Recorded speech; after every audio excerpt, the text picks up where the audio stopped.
আমি নুসরাত ইমরোজ তিশা।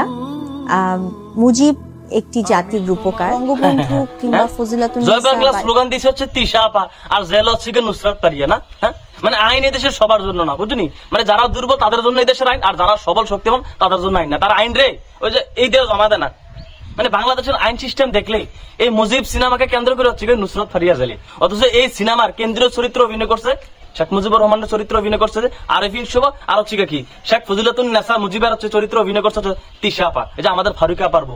অথচ তারা দুইজন হচ্ছে কি ধরা ছোঁয়ার বাইরে, আর নুসরাত ফারিয়াকে তাকে জেলে নিয়ে নিছে। মানে একটা জিনিস অবাক লাগে, হচ্ছে কি এদেশের আইন সমান না, সবার জন্য সমান না ভাই। যারা দুর্বল তাদের জন্য হচ্ছে আইন। এই যে তিশা এবং ফারুকি বিগত সরকারের আমলে কি পরিমাণ চাটাচাটি করছে, কি পরিমাণ দালালিটা করছে, অথচ একজনে বানাই দিচ্ছেন উপদেষ্টা একজনকে, আরেকজন হচ্ছে উপদেষ্টার বউ, সে এখন হচ্ছে কি খুব বাপ সাপ নিয়ে বিভিন্ন অ্যাওয়ার্ড অনুষ্ঠানে সে হচ্ছে মানুষকে অ্যাওয়ার্ড দেয়। মানে আসলে একটা কথা হচ্ছে কি বাঙালি আমরা চৌকৃতজ্ঞ জাতি ভাই।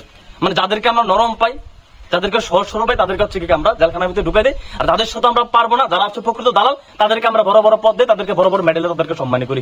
এই যে ফারুকি কাকা কি পরিমাণ সুযোগ সুবিধা নিচ্ছে আপনারা দেখছেন। বিগত সরকার আমল কি পরিমাণ সুযোগ সুবিধা, কি পরিমাণ চাটাচাটি করছে। সরকারি অনেকগুলো প্রজেক্ট সে আতায় নিছে, অথচ তাকে আপনারা বানাই দিলেন কি সংস্কৃতি বিষয়ক উপদেষ্টা।